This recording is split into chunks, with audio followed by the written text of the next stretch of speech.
Oh, hello. Aiden, hello. And Oh my goodness, in the flesh. there we go. How I are you? am so good. How are you? I am doing very well. Hold on, does this microphone sound better? Both sound good. Okay, great. Okay, great. Yeah, yeah, whatever's best for you. Oh, wonderful. Uh, Oh man, how are thank you? you. I'm good. I'm good. I'm good. Thank you so much for doing this and for your patience. We ran a little bit over and then I had to pee so bad and I had to make more coffee and so all the I get it. yeah, Stuff yeah. happens. How are you? How's your day? My day's pretty good, honestly. I'm like, what have I done? I've like written all day, I feel like, and then did marketing all day and then went to the gym and now we're here. Mm-hmm. Sort of my day in, day out now. Yeah. Yeah, Yeah. I'm so excited to just to talk to you more. You inspire me so much. I just want to say that right off the bat. I love everything that you do, and you are like my Substack Oprah. Just like I just love you. You always like bring such a smile to my face, and the work that you do is just incredible. Yeah, and even like in these podcast conversations too. I love to keep them just like as casual as possible, like that we would just be hanging out anyway, and that just happens to be something that's recorded. So yeah, I'm just so excited just to get to know you more. Likewise. I also like feel very much the same about your Substack presence. So give me one sec. I want to hide myself. Okay, great. I figured it out. There we go. Like I like to get rid of my little window up the top. I'm like, you know. Yeah. Yeah, yeah. But yeah, I feel the same way about you. I'm like, I feel like so inspired by so much of the work you do. And I feel like every single day I'm like, ooh, new exercise I need to save and read, a new thing I need to learn. And it's just, you have so many insights that I find so exciting and really helpful. Oh, thank you. Thank you. Yeah, it's Substack itself was super random for me. I remember it was like toward the beginning of the year, and it was right when like the administration changed, and like those couple weeks that were just like absolute shit that, were like, will we die? Like probably, yeah. And I Always the right. Yeah. Yeah. It's a very valid question all the time. And I remember just like, a fellow coach just happened to reach out and he was like, hey, like, have you ever thought about Substack? I was like, nah, I've never really heard of it before. But he was like, you should just give it a go. And I was like, okay. And then I just started playing around with it. I was like, oh, I like this kind of like newsletter space. And I've always enjoyed writing myself and like just have like the blog type of a platform. Um and so I was like, yeah, like I'll give it a go. And then I just these ideas just started popping into my head. And like before I knew it, I had like just like 200 some drafts. And I was like, I just want to get these out, like yeah. out of my brain space. And so like I just started like scheduling them just to like help my brain rest of like, okay, like now this is something off my head. Um and then yeah, like it's just been really amazing of just the community that has grown and the people that have been able to meet and like the worlds that are getting created there and like such wholesome and genuine and like great people. It's amazing. What has like your experience been like there? So I actually a couple years ago worked for a like media podcast company, Oh, and they had, I guess, Substack. I should know how old Substack is, but they were really into Substack and they're really into newsletters. oh, And sort of as I could sense that my time there was coming to a close, the company was downsizing. mm, But like right before, I was like, you know what? I think, can I start my own podcast or can I start my own? They're like, try a newsletter. And I was like, great, here's my pitch. And they were like, well, do it for a little bit and then come back. And since I could sort of tell the writing was on the wall, I was like, okay, but can it be mine if I get let go from the company? And they were like, sure. So that's how that started. That's how Game of Face started. And then I sort of like hung on to it honestly out of like pride for that because I was like, oh shoot, okay, I started this thing and I guess I have to keep going. Mm. And then I went on tour with the show Girl from the North Country, and I knew that I was like, I want something that adds to this experience. You know, it was a really cool show, a show that I loved, but I was like, I want something that really will make me feel like this travel is all worth it.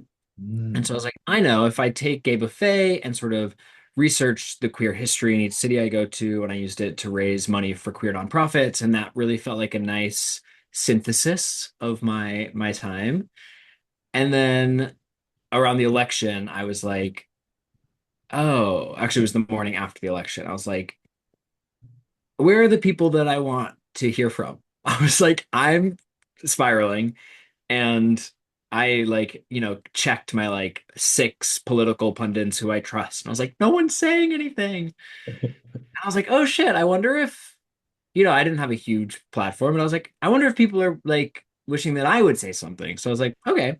So I sort of said all the things that I wanted to hear. And that sort of like was the big pivot in how that, like, because on tour, I wasn't marketing, I wasn't like doing anything. I had like 300 subscribers at the start of tour and maybe 400 by the end. And then the election and inauguration, and then with the rise of this sex column that I've been doing, have really skyrocketed the growth in a very crazy way. Mm. Mm. Yeah. It's interesting to like be at the start of a platform, I feel like. Mm. Hmm. Yeah, yeah, to see like the structure itself grow and evolve as you are also growing and evolving too. Yeah. Yeah. And just like I think Substack, I think the people on Substack, both writers and readers, like all have at least a similar buy-in to the medium. Mm. They're all people who are like, okay, I don't want a tweet. I don't want video, even though of course like it's all coming there anyway. Mm. But they like have a love for reading, and I've always loved reading. Mm. Hmm. Yeah. Yeah. Yeah. I think that's one of my favorite things about the platform is like the depth that is there. Like people who are there for intention. Right. And and it's people who want to explore, are curious, are open-minded, want to learn more, want to connect with other people also in that space, and like it just makes it so rich. And I think like that to me, that's been something so inspiring to see. Mhm. For the most annoying question that I have, it's always the first one, but for somebody who is brand new to Aiden, uh, what how what would you say about Aiden to somebody for the very first time? Oh, for the very first time. Very I am very gay. That's my flag. No, I grew up in Hawaii, Mm. which we will get to. Mhm. Grew up in Hawaii. I went to college for musical theater. I did a lot of musical theater. Wicked. I did the show called Girl from the North Country. I did some movies, and as an actor, even when you're working, you have a lot of downtime in the day. And so I started dabbling in graphic design, and then I started writing, and that writing has become Gay Buffet, which is my culture and sex newsletter on Substack. My friends affectionately refer to it as like a gay Carrie Bradshaw, Mm. uh, which I love. I think like I really enjoy researching and exploring all sides of sort of queer culture at this moment in time that we're in, and try to lead with curiosity and empathy to foster connection and community, which sounds like a line, but is not.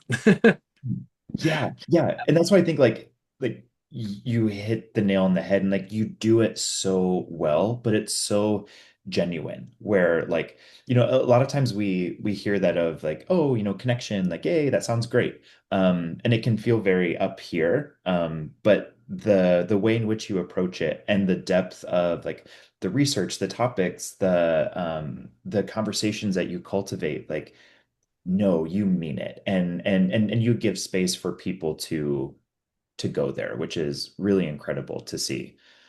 It is the hill that I will die on. Although, like, I think with everything I do, I try to invite like thought, right? Because I think connection is like my hill that I die on, and yet like I have family members who are more introverted who are like, well, what if I don't want a lot of like connection? And I think connection can look very different for a lot of people.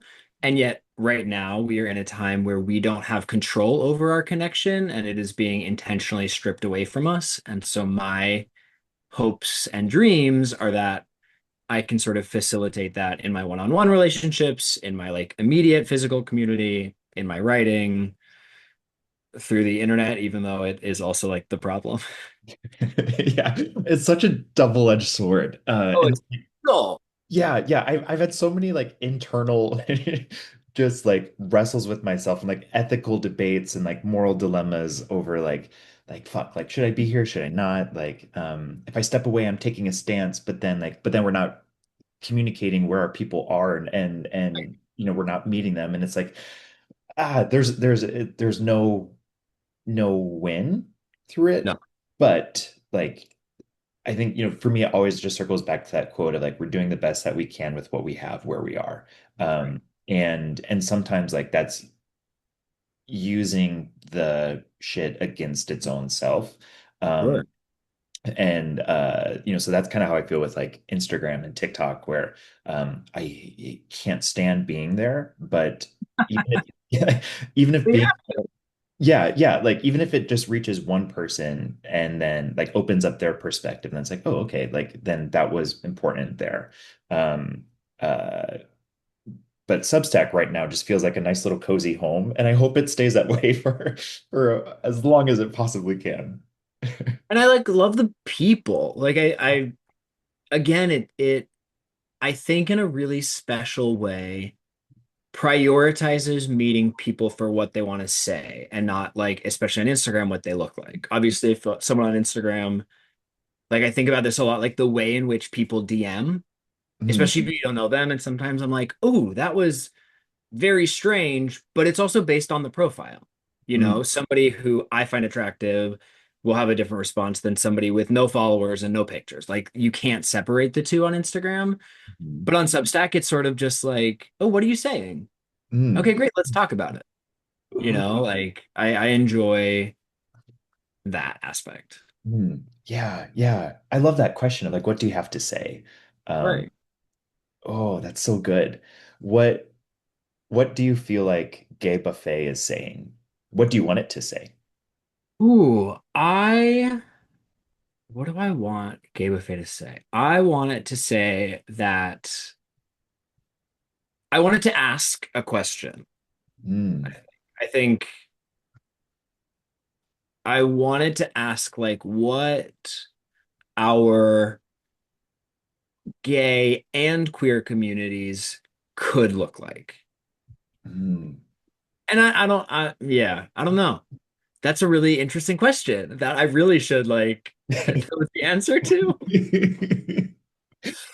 I want it to be a place where people can like reflect. I think I really try to like humanize, uh, Mm, you know, and if either talk about things that I don't think are being talked about often, or even if they are being talked about often, find different lenses or like maybe ways to explore it that give a little bit more grace. mm, I think in our connection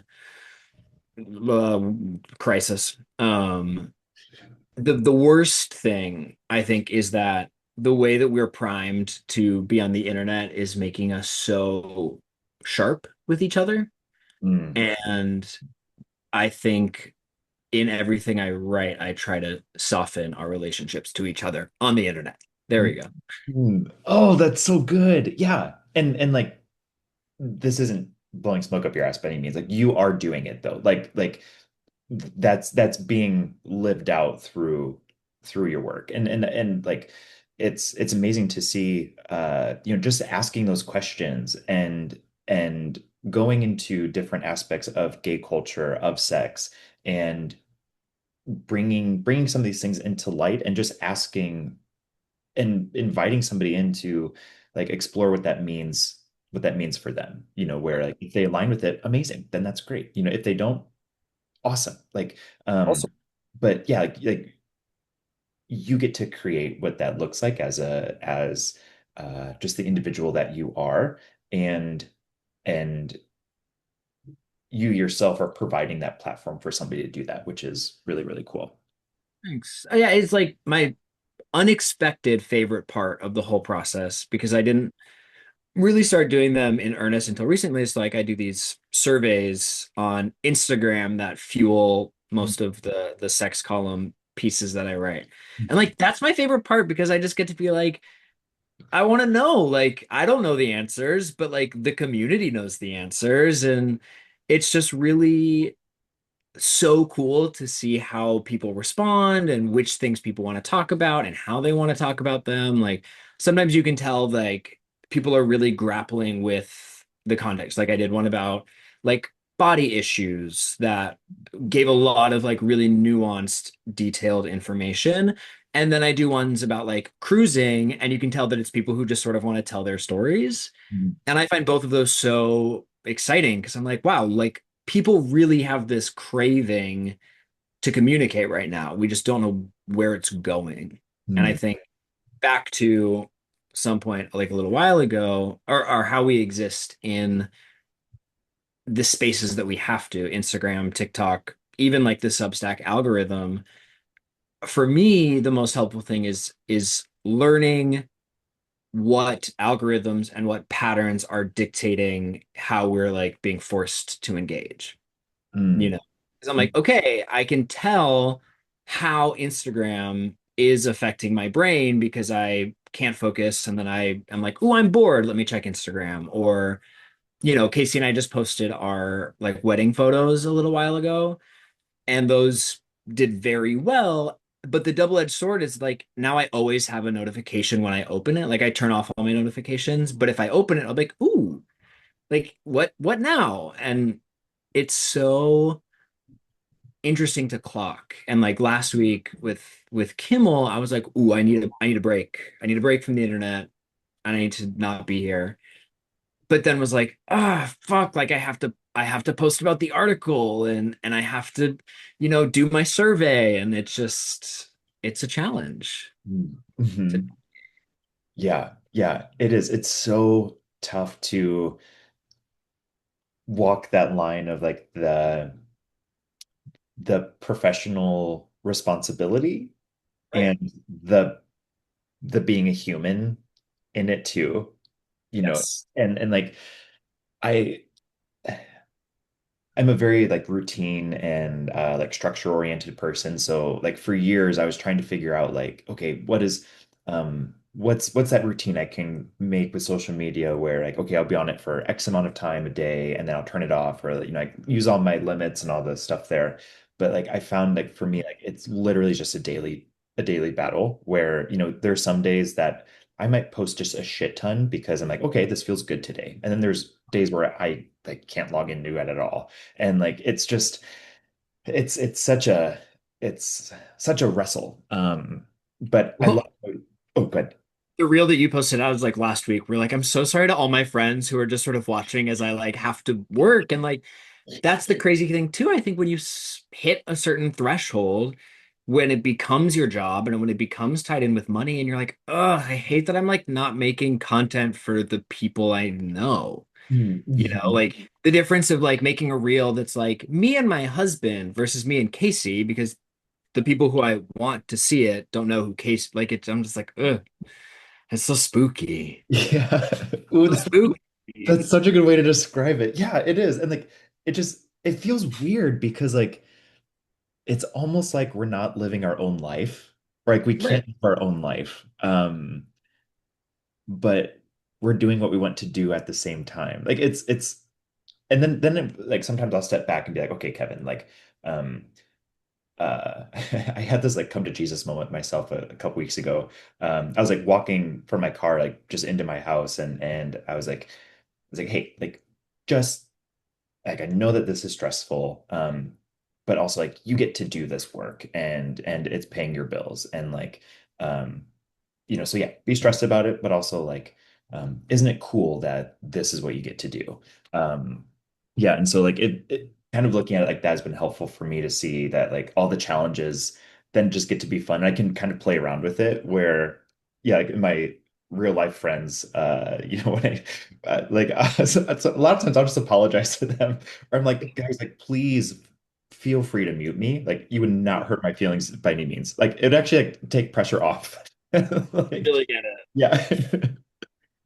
Which Yeah. it's so funny too is like there's a freedom I feel on Substack and Threads that's Mhm. different than Instagram because I'm like, I know those audiences are not my friends, like primarily. Yeah. And so I can just be like, whatever. And then I'm like, oh, fuck, like, what does that mean? What does that mean that I feel much more comfortable doing it something where my friends can't see it than where they can? And Mm. that is always a really good reminder for me to be like, okay, then it doesn't matter. Post it on Instagram too, like, Mm. Mm. whatever. Mhm. But again, it's like, yeah, how very, very lucky am I that I can literally write full time and that Substack pays some of my bills. Like, I was stressed like a month or so ago, and Casey was like, "Well, you like could go get a job," and I was like, "Yeah, no," or I could just like focus, hustle, Mm. write, and I'm like, that's what I love, Yeah. So I feel very grateful. Yeah. Yeah. It's so good having those checkpoints. And I think it's really important for us to do that too, because then that keeps us conscious about, okay, I'm there's a reason that I'm here, like and why I keep showing up, why I keep writing every day, why I keep, creating what I create.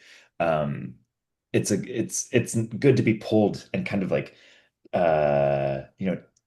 stress tested back out this way for us to be like, nope, I'm choosing to come back Yeah, over here. no, 100%. I started two part-time jobs back in March, sort of unintentionally at the same time. Mhm. Both were for like friends, and one was social media management, and one was sort of more marketing assistance. And through that 2 months, I learned like very quickly that I was like, oh, I would much rather not have a stable income than do something that I feel is counterintuitive to what I actually want to be doing. Mhm. Substack and writing actually feels like I'm starting to put roots down in a Mhm. really fascinating way that I also feel with theater and acting, but this feels like I have much more agency in Mhm. this way. Mhm. Yeah, yeah, like this is like your stamp, your legacy on the world. Yeah. On this corner of our internet. Right. Yeah. Yeah. Yeah. Shall we talk about the big wedding that happened? Yeah. Yeah. Yeah. Yeah. It was Like, beautiful. thank you. Pictures were incredible. I can only just imagine how the experience itself was. It was really you're in Hawaii right now Yeah. or Mhm. in Oregon. Yeah, I mean, like there's something so inexplicable about Hawaii, and I think different for people who lived there. Like, so I was born in Seattle. We moved to Pauilo, which is this like tiny, tiny blink and you miss it town on the Big Island. I like grew up in a yurt until I was 12. And which I'm truly is also like this year, especially being like that is also like a really big sort of pillar of my personality, Yeah. which I love. And yeah, so and I just think it gives you like a really different attitude towards a lot of things growing Mm. up in Hawaii and living in Hawaii. I think there's a different level of respect. Think there's a different sort of understanding of like how you fit into the world. I think, I had a lot more education about like colonialism and what it means to be in a place that isn't necessarily yours than I have found in most other places. Mm. With the exception of like certain indigenous moments. This is not talking about the wedding at all. You're totally But fine. the wedding, like it's also because it is so remote and so far from New York, especially. It was really incredible to be able to bring, my family always is not always is there, but frequently goes there as a group, but Casey's family and then some of our like closest friends. Mm. And so the wedding itself, I just kept being like, wow, how lucky am I that I get to have all these people I love treating this place that I love and respect with respect. And just like, we everyone was there for a week, so we orchestrated it pretty well. We did like a beach day. We went to like the east side of the island, but we saw the yurt and we like went exploring in Hilo to show them like the jungle side of the island. Um Wednesday we just did like a friend day without family. We went to My Bar in Kona, which was not there when I was in high school and is an exceptional gay bar. It's amazing. My one of my really good friends owns it. Did you meet Rocco by chance? He gave us the whole portion, he gave us free Oh drinks. my God, amazing. Yeah. He's See, and incredible. like what I love about being gay too is like we were there in January and I don't know, we saw each other on Grindr and Casey was like, "Hey, we're gonna be back in August." And he's like, "Oh my God, let us know. We'll like treat you like stars." And it was a drag show, Palehua, just killer. Like it was just like so Amazing. unlike anything I could have expected as a little gay high schooler. Mm. Um, and then Thursday we did a big old family day, which was very stressful because it was all set up. And yeah, Friday was the wedding, which like we did a cocktail hour in the backyard of my dad's house. We walked to a neighbor's house that was on the water.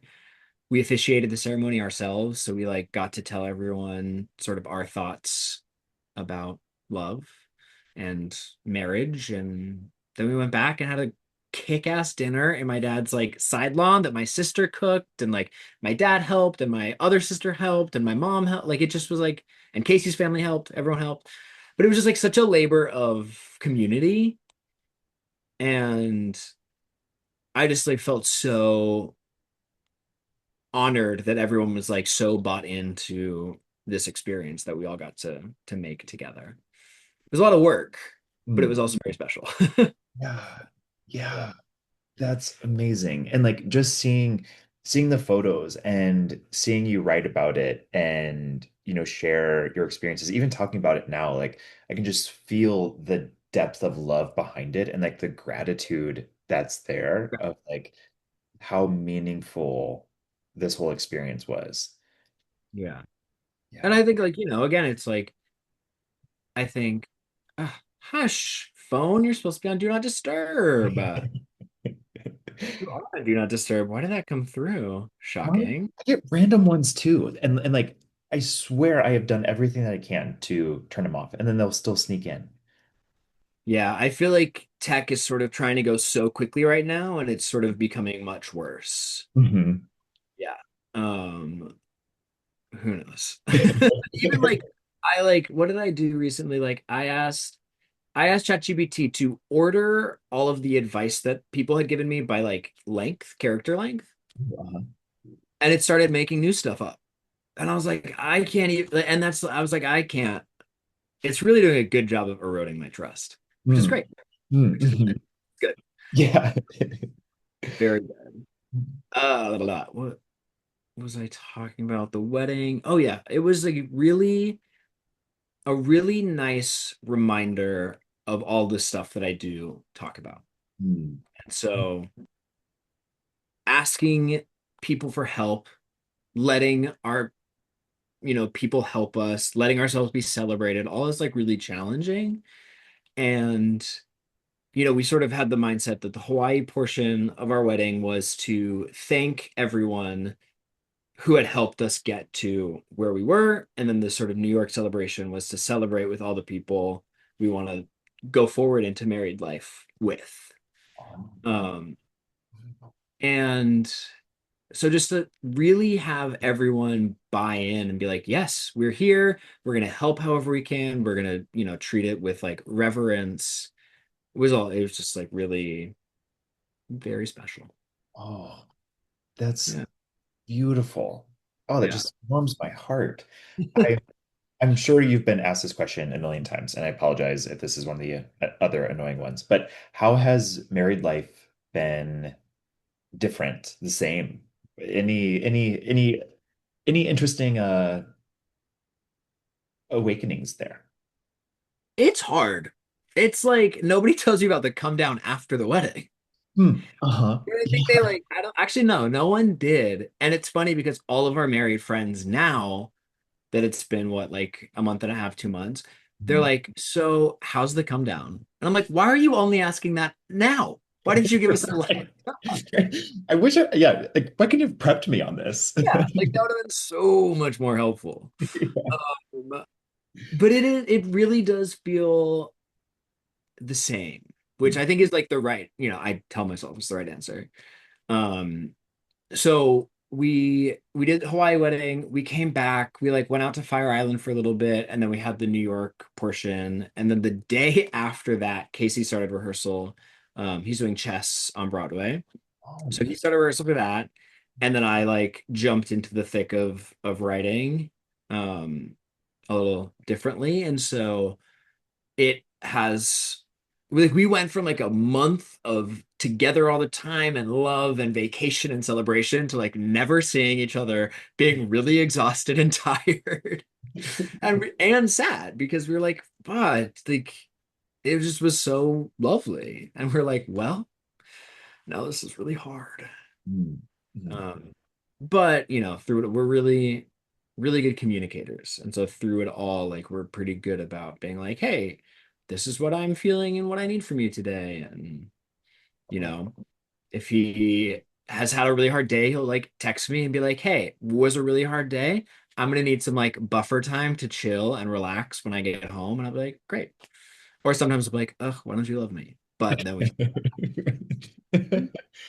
oh, buzzer. This is a lot of dings going on. You were all good. Did you go get that? Totally. Yeah. Go You ahead. just do it just so they don't do it again. Yeah. Yeah. You were all good. Um, weird. Would you say that like that routine, that ritual, that check-in is pretty important to y'all's relationship? It, yeah, it is. You mean like that specific one or just routine in general? That specific one, that like that's kind of a pillar of the strength of y'all's Yeah. relationship. That one like really helps, and we're like really aware of it when it doesn't. Mm, If we're mm, like, mm. oh shoot, if I had known, if I had had that little like, it's not even like a buffer window, but just like to know the emotional state. Like if I'm having a really rough day, I'll be like, hey, just so you know, this is the energy of the house that you're walking into. Yeah. Or like, hey, I've had a really hard day and I don't want to talk. Or like, hey, I've had a really hard day and I like need extra love. Mm, You mm. know? And so I think just to give that heads up has been super helpful for Yeah. us. Yeah. Yeah. I think like that's such a like a gift of love. Like I literally view it as like a present that we're giving our partner of like, you don't have to guess. You don't have to guess how I'm feeling. You don't have to wonder what's on my mind. Like here's where I'm at and this is this is my reality that I want to share with you. And like being able to be that open and to have that ability to communicate of like these are my actual feelings right now and to feel safe of sharing that is just incredible. Like we can't get better than that. Like that's where just depth is found. It's amazing. I think I'm the most grateful that we are as good communicators as we are. Not like that we're like incredible at it, but we communicate in the right style. Mm, I love my parents so much, and I have told this to their face, but like they don't communicate in the same way. mm, And mhm. as a kid growing up, I just was like, oh, no, dad, this is what mom wants you to say. Mom, this is what dad wants you. Nope. Okay. Okay. You're okay. And so I think obviously watching that, I was like, well, I need a partner who really gets me. And, we have our share of challenges and issues and mismatches like all couples. And I think, the trade-off of really good communication is communicating too much when sometimes we're like, ah, we should have just let that lie. Now like we're mad and we've been talking for an hour and it could have been solved by just letting it go, Mm, which is mm, usually a me mm.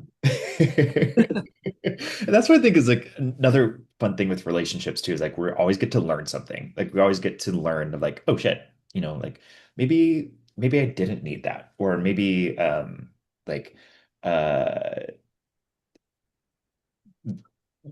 this emotional trailhead is one that I want to follow, but this one, we don't have to, or at different times, like it's just a giant experiment. And like viewing it like that is so fun because it's like, yeah, it takes the pressure off of it. And we just get to be like, let's figure out how to live together today and how we can Right. love each other best today. My coach, like she and her partner, like um that's like their daily check-in is like, how do you want to be loved today, and how can I love you in that way?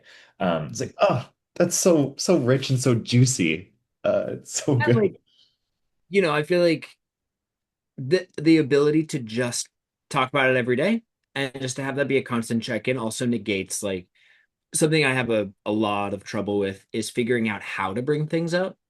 Mm. And so just to have like a daily check-in when which like you're great, there it is. If you want to bring it up, here's the time. Versus like I've definitely been guilty of being like, how do I bring this up?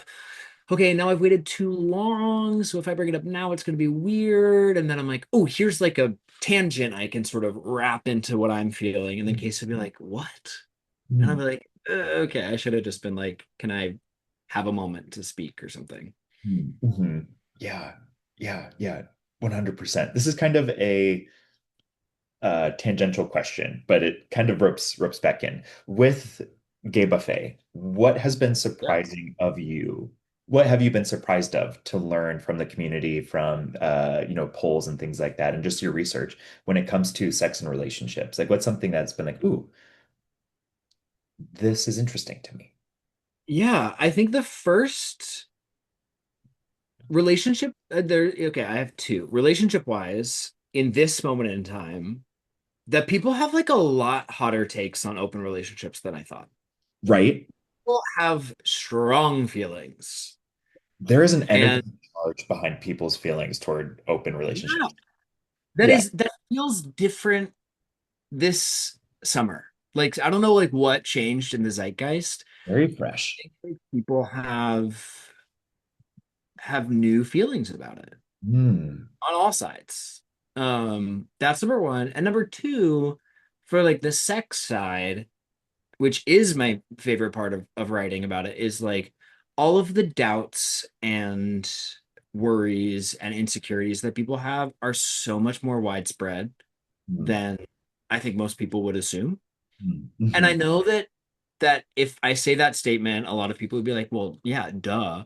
But just to see the actual data and to be like, yeah, this many people feel like, I did one about soft dicks like 2 weeks ago, and I was like, look how many people are insecure about this. Hmm. Like Mhm. so many people. And like what we can do with that information, I think is so healing. And like talking to people, like I went to a clinic and talked to somebody who was getting penis filler. Oh, And that was last week, and the article will come out next Friday. oh, amazing. And it was like I was like, okay, I want to go in just to be like, what brought you here? What were the feelings that brought you here? What are the he had it once already. So I was like, how did it change you? How did it like affect you outside of sex? Like how can we humanize something that a lot of people have a lot of judgment about, even though like I don't remember the exact number, but a large majority of people feel really insecure about the size of their soft dicks and yet judge people who have the means and are trying to change it. Hmm. And it's just like, again, like I think with how sharp and splintered we are, it's like, how can we have like a little bit more empathy? And, like I wrote in the article, I was like, how can we judge not the man in the chair, but the system that made him need to go there in the first place?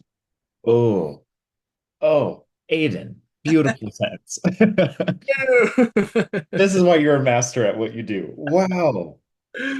Yeah, it is so fascinating. That's one things like I love about both like sex and relationships too, is that like it all always makes sense when we Right. can peel back those layers and see where somebody is coming from. And they're they're both such such symbols of an inner struggle Hmm.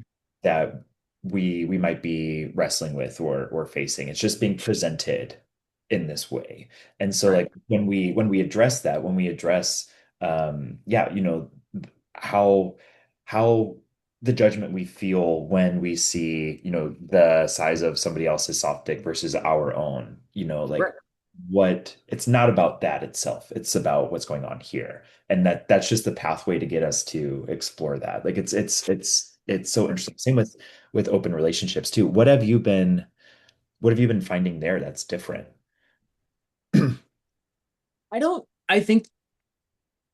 I think there is a rise in unethical behavior Mhm. from folks in open, or maybe not a rise. I think there may be a rise in unethical behavior from men in open relationships, or at least more talking about it. Like that's what I've seen is like people who have opinions about open relationships. I'm like, well, that's not entirely a symptom of the relationship. That's a symptom of like that person lying Mm. or, you know, diffuse like gaslighting or deflecting so that you feel like crazy, which is gaslighting. Um, and so, and I also just think there's like a lot of misconceptions around them still. And I think I saw this really insightful reel today. I forget the guy's name who posted it, but he said that like if you go to see a show, you are experiencing the same thing and as like the person sitting next to you, but like vastly differently because you're experiencing it through your own lens and through your own whatever.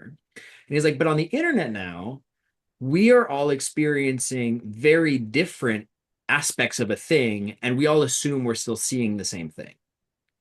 Which I Uh, was like, oh, like sure, we can all see that Kimmel got canceled, and yet we are all seeing like vastly different aspects of it, and then judging people's responses based on the version that we saw. mhm, And I mm. think that's like that's not even like what is truth and are we in a post-truth era. And so I think like I forget how that sort of tied into open relationships, but it was on my mind. Yeah, yeah. No, I think I know where you're going there. We're like how I took that as like we if somebody is in an open relationship or if they've had exposure to open relationships, like that's their story that then they are projecting out onto all types of open relationships. And so, like if somebody's been like burned by one or has experienced the unethical side, then that's the lens, the glasses that they're looking at other people doing it from, and so like, but other people can have really, really great experiences with it, and it can be a sole source of relating and an orientation, in fact. And like that's the lens that they're looking at it from. Like it just gets to be, And those lenses can change, oh yeah, it's like yeah, yeah. again, we we don't know everyone's relationship. We don't know the reasons why people are in open relationships. I think too, like the majority of conversations I hear around open relationships are all sex based. Mm, mm, mhm. Yeah. I'm like, but like I'm like the reason that I'm in an open relationship and that I fucking love open relationships and love being gay is because of like the way that you can like yes navigate sexuality, but also like it opens up like a whole new realm of all types of relationships Mm, that mhm. it's like just my favorite thing about being gay is I'm like I can be friends with someone I have sex with. I can send nudes. I don't have coworkers, but whatever. Like, like all like it just the lines are blurred in a way that feels much more natural to me Ooh, and fun and like yeah, cool. yeah, yeah. Like that's why I love your work is you're like, yes, I can have an OnlyFans that also like helps men grow and connects me with other people I find attractive. Like, and I can then write about it and then post silly reels and like there is no like strict sort of boxes, and I feel like labels being what they are, a lot of people want those boxes, and I fucking love that some people get to break them down. Mm-hmm. Yeah. Yeah. Oh my goodness. Aiden, this has been amazing. And you Oh, are so incredible. And I have a million more things I want to talk to you about that. Like, I know we're going to just keep these conversations going. Because yeah, we need to go deeper into open relationships, into sex, into yeah, somebody um shared with me the term of sexual friendships that I really liked. Like there's so many good oh, areas. I could talk about that Yeah. forever. Yeah. Yeah. Right. Yeah. Some of my most genuine and like just great connections are yeah, friends that I have sex with. And like it's so cool and I love it. And it's awesome. I wrote a piece that I like still like love and want to keep exploring, but it was like, how do you say I love you to a friend in a like a platonic friend way, but you also have sex with that person? Like it's an added layer of complexity that's like, ooh, this is an interesting thing. Like how do we walk through this together? Yeah, yeah, yeah. Like, yeah, I love you and I love the being that you are. And also, we don't need to share our finances or I don't want to live together with you, but I love you in this way. I love Right. you always. And I like that we have this space that's separate. Or like it's so cool to then like just mix and match and kind of a la carte our relationships based Right. on just what works well for the dynamic that we have. Like without needing to force it or put it into any other container. We just get to let it be what it is. Yeah. Yeah. I'm Oh, very grateful for it. yeah. Amazing. Amazing. Anything you want to leave the people with for today, Aiden? Um, I hope everyone has like a lovely connected fall. If you like this, subscribe to Gay Buffet, gaybuffet.substack.com, and or follow me on Instagram. It's Aiden, Aidan, not En. Yeah. I am so grateful for you. Thank Likewise. you. I Thank can't wait to chat more. Bye. Bye.